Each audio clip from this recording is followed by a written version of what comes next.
Mutiara Hikmah Official, menyingkap hikmah di balik sunnah.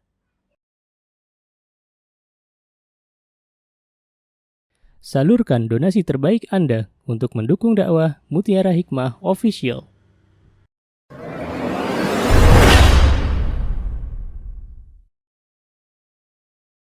Akhwati fillah rahimani wa rahimakunallah. Insyaallah pada pagi hari ini kita akan membahas tentang sebuah kitab, yakni kitab Umdatul Mar'ah, dan alhamdulillah kita sudah sampai di hadis yang ke-63. Semoga apa yang kita pelajari di hadis ke-63 ini bisa kita pahami bersama, karena yang namanya paham itu datang dari Allah Subhanahu wa ta'ala. Yang namanya kita bisa mengamalkan ilmu itu datang dari Allah Subhanahu wa ta'ala. Dan kita berdoa kepada Allah Subhanahu wa ta'ala semoga kita dipahamkan dalam memahami ilmu dan dimampukan untuk bisa mengamalkannya, insyaallah. Baik, saya bacakan dulu hadisnya. Baik, hadis ke-63. Apa kata muallif? Kata muallif dalam kitab Umdatul Mar'ah, kata beliau, idza ijtama'a fi zawjika atau fi zawjiki ad-dini wal khuluq faqad tawaffat 'alan nisa, faqad tafuti 'alan nisa. Subhanallah. Kalau kita itu memiliki suami, yang suami kita itu bagus dalam agama dan akhlaknya, subhanallah, maka sesungguhnya kita, ya, di sini pakai sirah kamu, ya, maka sesungguhnya Anda telah mengungguli para wanita lainnya. Subhanallah. Lihat teman-teman, bagus sekali ya, Masya Allah. Jadi wanita-wanita yang unggul, wanita-wanita yang beruntung adalah wanita-wanita yang diberikan rizki oleh Allah Subhanahu wa ta'ala dengan suami yang saleh. Dan tidak semua suami di dunia ini Allah jadikan saleh. Subhanallah. Alhamdulillah, kita harus lebih banyak bersyukur kepada Allah manakala hari ini Allah titipkan amanah seorang suami, ya. Karena banyak di luar sana yang belum Allah titipkan pasangan hidup. Dan tak lupa kita doakan juga bagi teman-teman kita, para akhwat yang saat ini belum mendapatkan pasangan hidup, semoga Allah berikan, ya. Semoga Allah berikan pasangan hidup yang saleh. Baik, saya akan bacakan hadisnya. Dari Abu Hurairah, an Abi Hurairah radhiyallahu anhu qala Rasulullah sallallahu alaihi wasallam, idza khataba ilaikum man tardawna dinahu wa khuluquhu fazawwijuh, illa taf'alu takun fitnatun fil ardi wa fasadun 'arid. Dari Abu Hurairah radhiyallahu anhu, dan kita tahu Abu Hurairah sudah pernah kita bahas. Kita akan evaluasi sejenak saja bahwa Abu Hurairah ini berasal dari Yaman. Beliau adalah seorang sahabi yang sangat luar biasa semangat dalam menuntut ilmu, Masya Allah. Dan beliau, Masya Allah, Tabarakar Rahman, seorang yang sangat hormat kepada ibunya, memuliakan ibunya. Dan beliau diberikan oleh Allah Subhanahu wa ta'ala ilmu yang sangat luas, ya. Allah berikan taufik kepada Abu Hurairah untuk mewarisi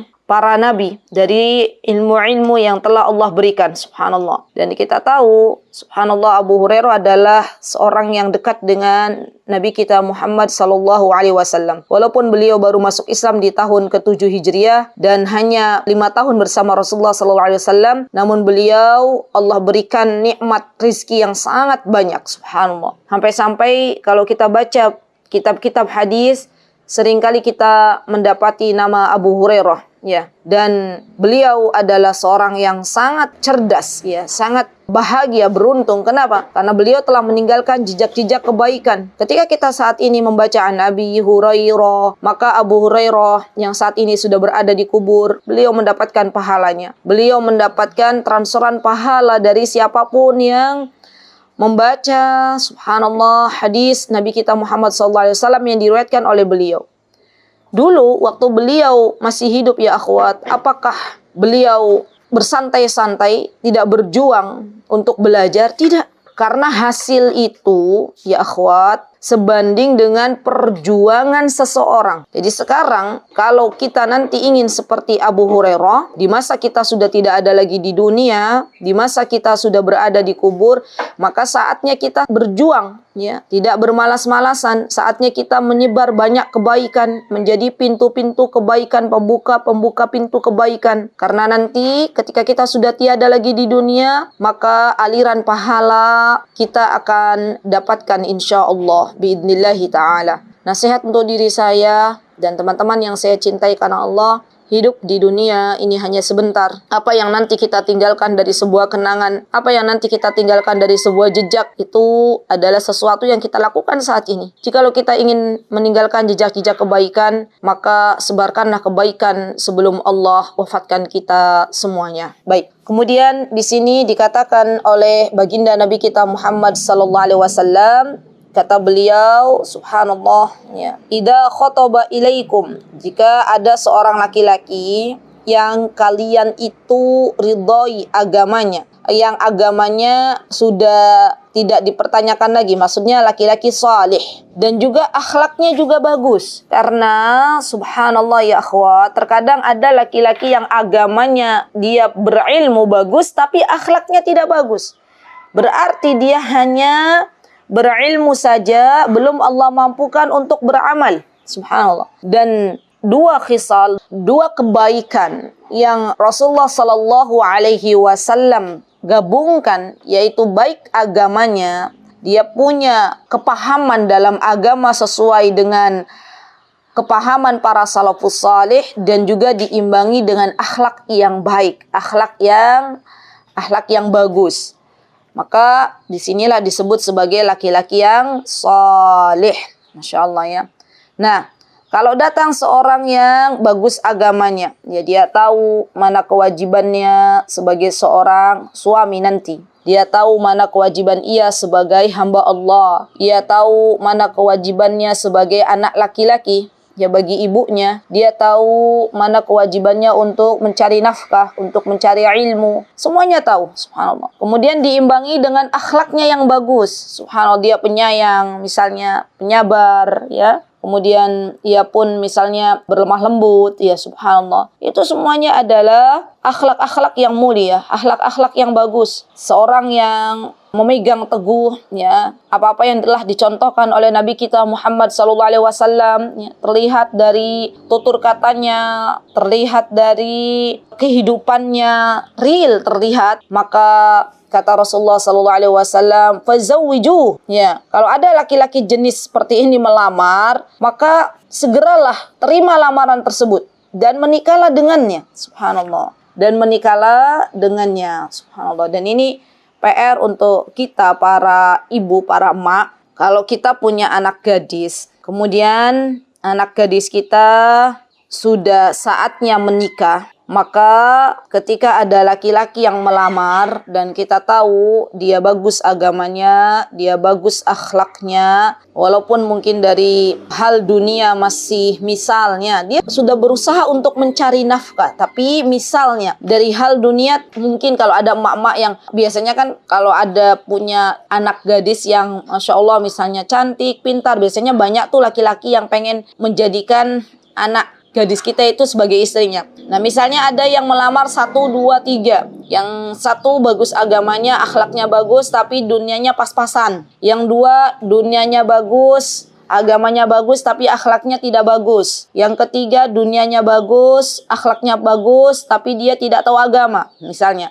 Maka yang harus kita pilih ya akhwat adalah laki-laki yang dunianya pas-pasan, ya subhanallah. Kemudian dia salih, artinya bagus agamanya, juga akhlaknya bagus. Masya Allah. Jadi ini luar biasa ya. Masya Allah. Ini PR untuk kita para emak, ya, para ibu-ibu. Terkadang sebagian di antara kita melihat seseorang yang akan melamar anak gadis kita itu hanya dari dohirnya saja. Datang pakai mobil yang MM-an, ya. Ternyata setelah diteliti, setelah dilihat lebih jauh, mobil rental misalnya, ya. Datang dengan membawa hadiah yang banyak dari dunia misalnya, ya.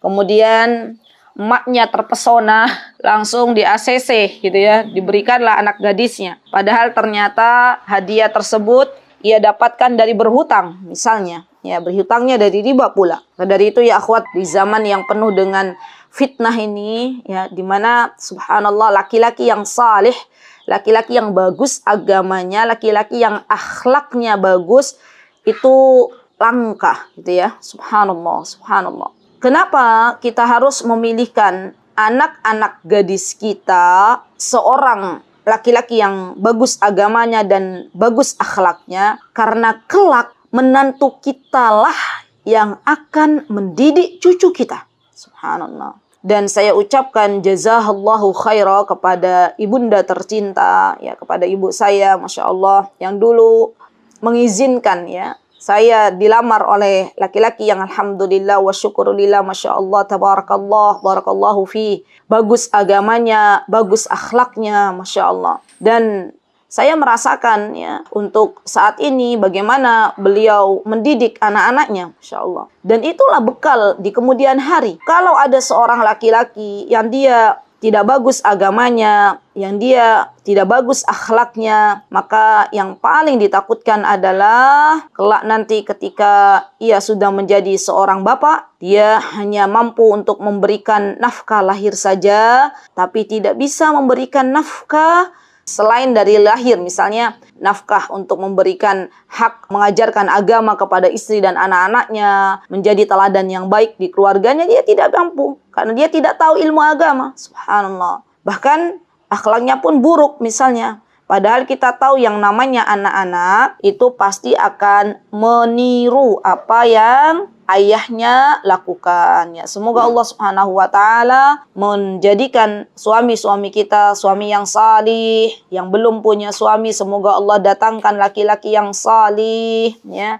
Dan kalaulah ada laki-laki salih yang datang kepada kalian, wahai para jomblowati, ya, maka jangan ditolak. Laki-laki yang bagus agamanya, laki-laki yang akhlaknya bagus, itu adalah hadiah dari Allah Subhanahu wa taala. Percayalah, ketika ya calon pasangan hidup kalian itu saat ini belum Allah luaskan rizkinya, maka dengan menikah Allah luaskan rizkinya. Bahkan subhanallah, ketika istri tersebut diberikan kesempatan untuk menemani sang suami, menemani suami tercinta dari nol, ya, Masya Allah, maka itu akan lebih baik ya daripada mendapati suaminya sudah berada di dalam kesuksesan, ya. Jadi subhanallah, jangan pandang remeh laki-laki yang salih, laki-laki yang bagus agamanya, laki-laki yang bagus akhlaknya, karena saat ini laki-laki yang demikian itu sangat-sangat langka, subhanallah. Dan bersabarlah ya akhwat, bagi teman-teman jomblowati yang belum dapat laki-laki yang salih, laki-laki yang bagus agamanya, yang akhlaknya bagus, maka bersabarlah karena Allah Azza wa Jalla telah menyiapkan kalian laki-laki yang salih. Jangan sampai tergelincir ke dalam hal-hal yang tidak Allah ridhoi. Tetaplah yakin kepada Allah, tetaplah berdoa kepada Allah sebagaimana dahulu saya berdoa kepada Allah Azza wa Jalla. Kalian saatnya berdoa ya akhwat, saatnya berdoa. Minta kepada Allah. Kalau dulu saya karena pengen akhlaknya bagus, saya pengen berdoa kepada Allah, wahai Rabbku, berikanlah hamba suami yang salih, yang bagus agamanya. Wahai Rabbku, berikanlah hamba suami yang tidak merokok. Wahai Rabbku, berikanlah hamba suami yang, waktu itu saya mintanya sama Allah, yang tidak memakai celana jeans. Ya, waktu itu. Saya masih ingat doanya seperti itu. Dan Allah kabulkan, Masya Allah, alhamdulillah, wa syukurulillah. Semua atas karunia dari Allah Subhanahu wa ta'ala. Ya. Dan ini harus kita pinta. Kemarin, alhamdulillah, kami diberikan kesempatan untuk berjumpa dengan salah seorang istri Syekh, ya, yaitu Syekh Ibrahim Ruhaili. Ya, kami berziarah ke rumahnya. Kemudian kami bertanya kepada beliau, wahai Syekhoh, ya, dulu sebelum engkau menjadi istri Syekh Ibrahim Ruhaili, apa yang engkau pinta kepada Allah? Doanya seperti apa? Kok Allah kasih engkau laki-laki yang saleh, ya, seorang syekh yang penuh dengan tawadhu, ya, luas ilmunya, Masya Allah. Semoga Allah menjaga beliau. Dan jawaban beliau ya akhwat, Semua berdoa, subhanallah, minta sama Allah. Apa jawaban beliau? Dulu, kata beliau, saya itu hanya meminta kepada Allah, berikanlah pasangan hidup seorang penuntut ilmu, seorang yang cinta dengan ilmu. Allahu Akbar, Allahu Akbar. Dengan keluasan Allah subhanahu wa ta'ala, Allah berikan seorang syekh. Ya Masya Allah. Jadi jangan sampai kita tidak pernah meminta kepada Allah, ya. Kemudian datanglah laki-laki yang tidak salih kepada Anda, kemudian akhirnya kita menyesal.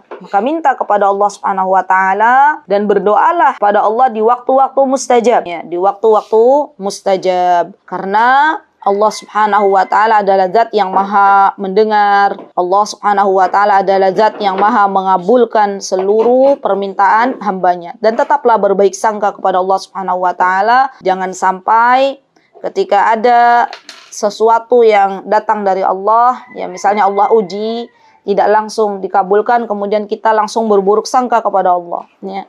Jadi tetap kita berdoa, kalaulah Allah belum kabulkan, minta lagi sama Allah. Terus sampai Allah kabulkan, dan harus yakin ketika berdoa. Harus yakin Allah akan datangkan seorang laki-laki yang saleh, ya. Dan jika laki-laki itu sudah datang, jika laki-laki yang saleh, yang baik agamanya, yang baik akhlaknya sudah datang, maka hendaklah bagi seorang wanita salihah tidak menolaknya. Kenapa?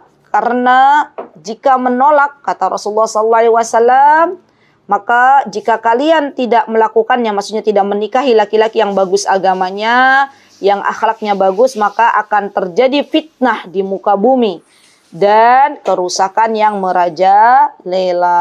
Subhanallah. Dan hadis ini sebenarnya ya akhwat menjelaskan ya betapa pentingnya memperhatikan agama dan akhlak dalam memilih pasangan.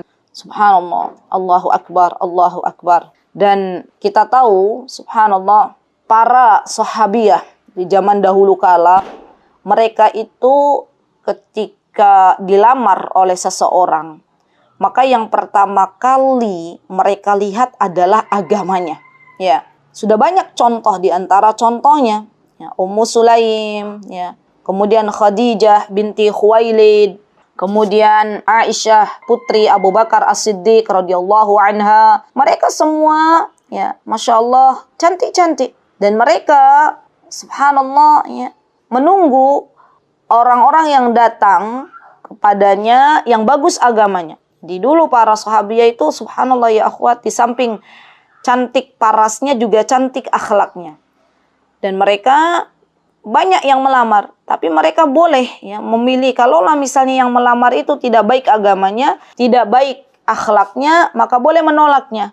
Tapi kalau seorang yang melamar tersebut adalah laki-laki yang bagus agamanya, yang bagus akhlaknya, maka janganlah menolak. Ya, janganlah menolak. Dan kita sebagai ibu, sebagai emak, ya hendaklah menerima lamaran laki-laki yang bagus agamanya, yang bagus akhlaknya untuk anak gadis kita. Dan tidak usah memikirkan, bukan tidak usah ya, maksudnya selagi itu laki-laki sudah ada niat atau sudah ada misalnya sudah pernah mencoba untuk usaha, artinya laki-laki yang akan meminang anak gadis kita itu sudah berusaha untuk mencoba mencari nafkah, ya, maka kita terima.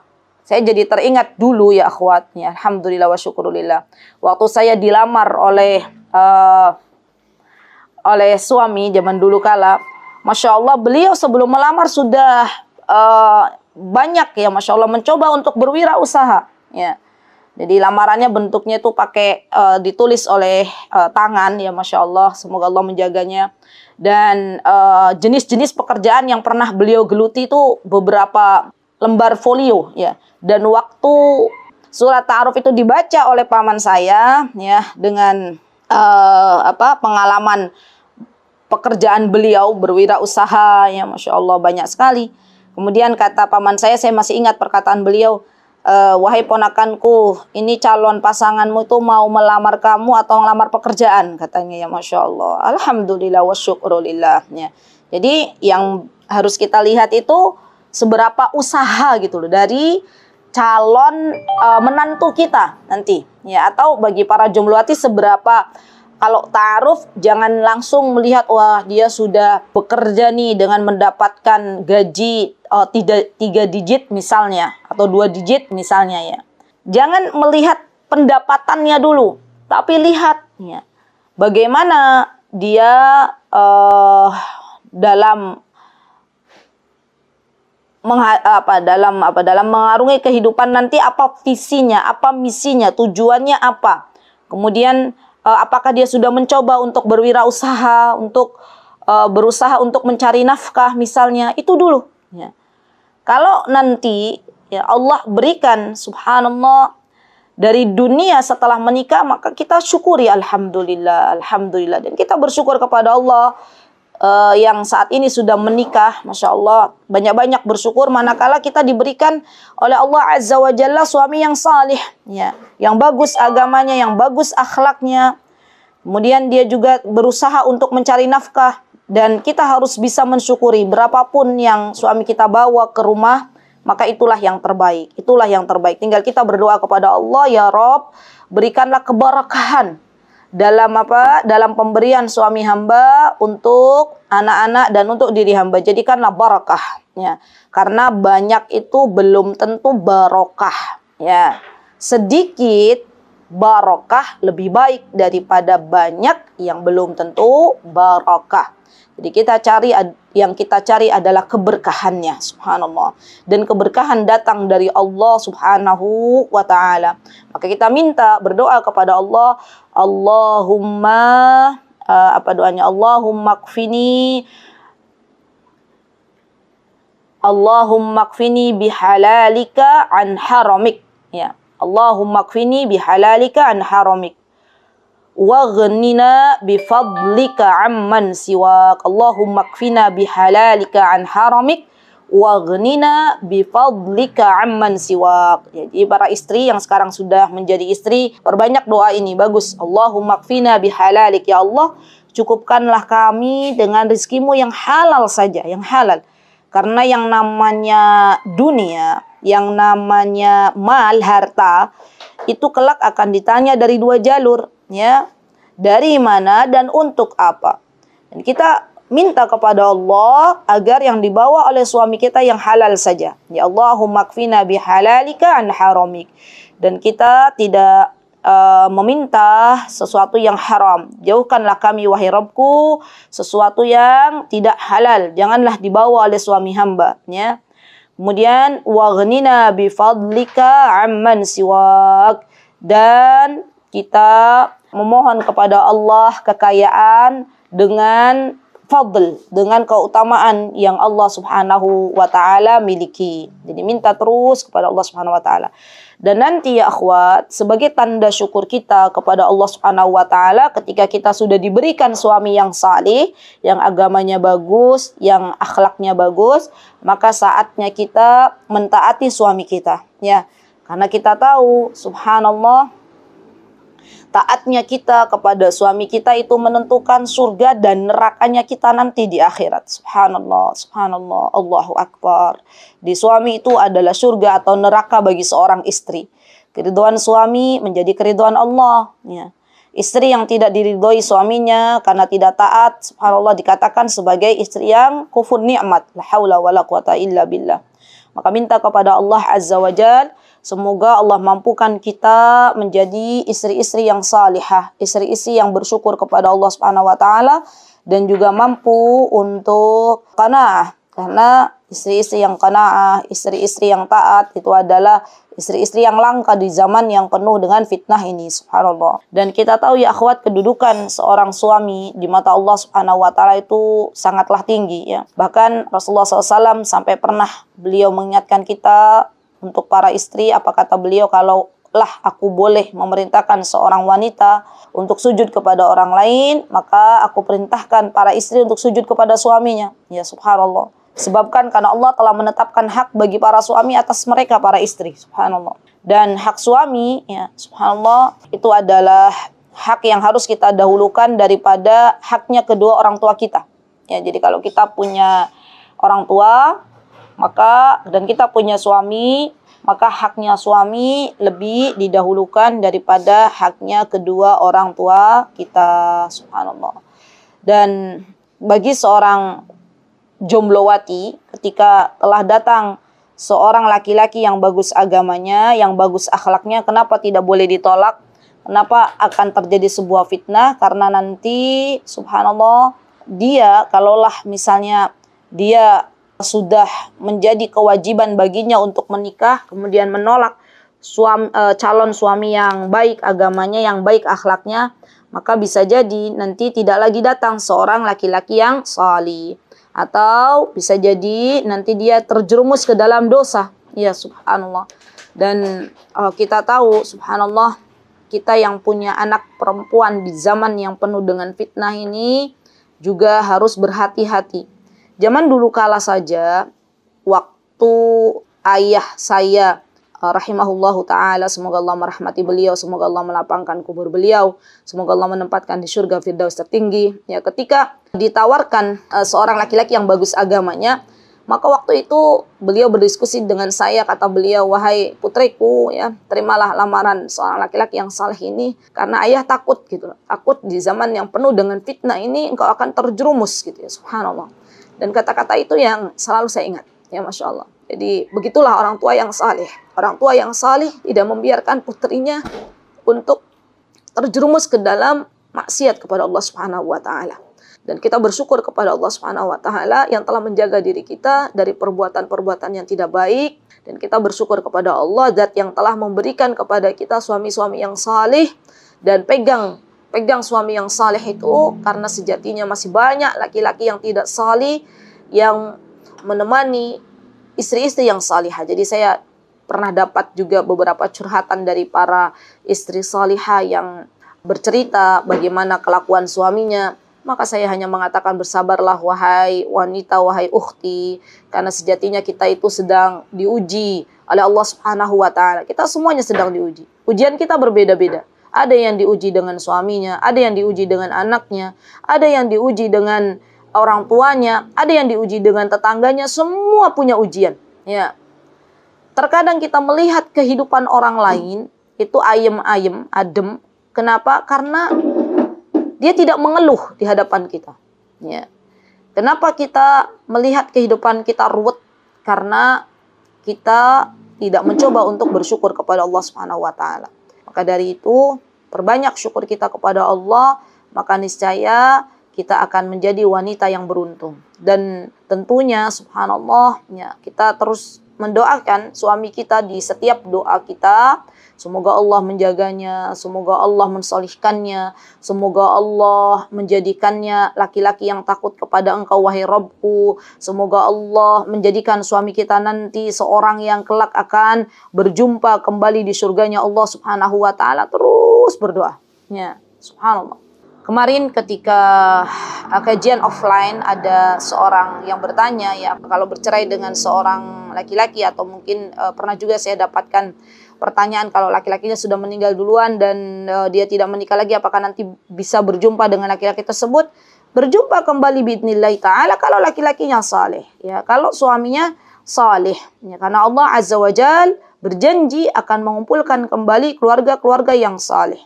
Maka saatnya bagi para jomblowati, pesan saya saat ini banyak-banyak berdoa, minta sama Allah. Jenis apa nanti suaminya? Yang pasti suami yang saleh, ya, suami yang takut kepada Allah Subhanahu wa taala, bukan suami yang lebay, bukan suami yang wal'iyadu billah justru cintanya kepada sesama jenis. Na'udzubillah, summa na'udzubillah. Semoga Allah jauhkan sejauh-jauhnya, ya, putri-putri kita, na'udzubillah, summa na'udzubillah, mendapatkan pasangan yang menyukai sesama jenis. Karena saat ini, ya akhwat, subhanallah, ada beberapa kasus yang pernah kami temui, ya subhanallah, saya masih ingat betul beberapa waktu yang lalu, ya, pernah ada seorang wanita yang dia menikah dengan seorang laki-laki. Kemudian setelah menikah, suaminya itu berkata kepadanya, ya, bahwa saya tidak mencintainya, saya mencintai teman sejenisnya gitu ya. Na'udzubillah. Dan akhirnya wanita ini masuk ke rumah sakit, depresi, dan la haula wala quwata illa billah. Semoga Allah menjaga beliau. Dan akhirnya terjadilah sesuatu yang tidak diinginkan ya. Jadi kita sekarang ya boleh di kehidupan yang mengerikan ini bertanya nanti kepada calon menantu kita, apakah Anda ya penyuka sesama jenis atau Anda suka dengan wanita ya. Kalau sukanya dengan wanita, alhamdulillah. Ya, jangan sampai penyesalan itu terjadi setelah pernikahan. A'udzubillah summa na'udzubillah. Baik, kita akan baca ya akhwat fawaid al-muta'alliqah bi mawdu'il hadis. Yang pertama, annal mar'ah seorang perempuan dia ya apa ini di sini min waliha. Seorang perempuan dia seharusnya menjadikan walinya untuk ketika ada yang melamar, maka dia didampingi oleh walinya, karena seorang perempuan itu ketika menikah ya dia harus ada wali, baik itu ayahnya ataupun pamannya. Yang kedua, seorang wali hendaklah dia seorang yang baik, seorang yang mampu menasihati kepada perwaliannya.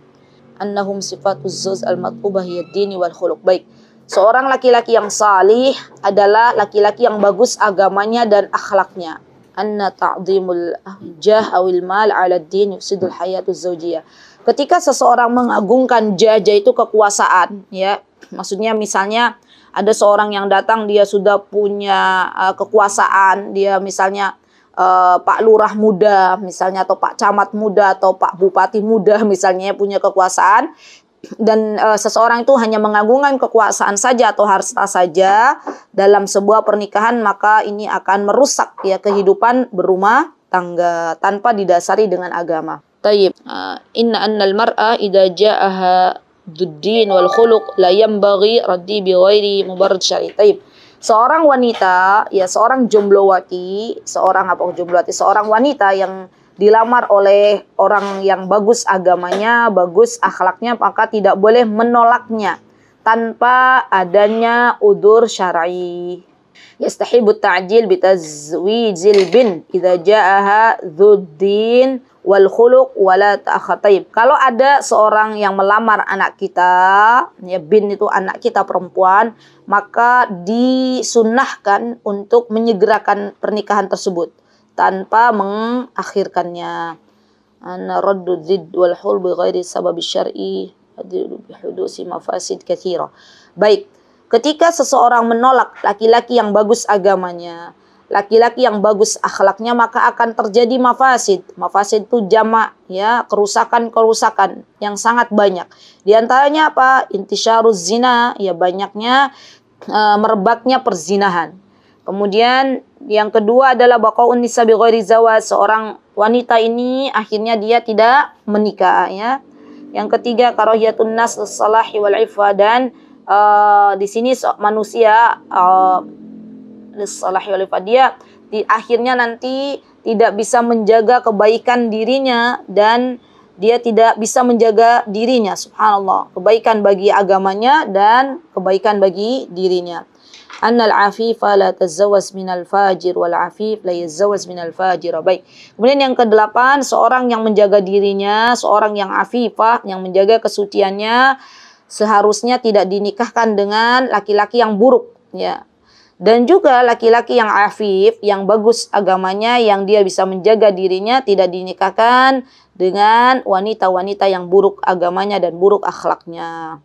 Dan yang kesembilan, anna salahul mar'a min asbabi taufiqillahi laha fi zawaz birrajulis salih fal jaza'u min jinsil amal. Subhanallah. Dan perempuan-perempuan yang bagus agamanya, perempuan-perempuan yang bagus akhlaknya, ini diantara sebab datangnya taufik dari Allah Subhanahu wa ta'ala. Allah akan datangkan laki-laki yang salih bagi dirinya. Al jaza'u min jinsil amal, karena balasan itu sesuai dengan amal. Maka saya memberikan nasihat kepada para jomblowati, pantaskan diri kalian untuk mendapatkan laki-laki yang salih.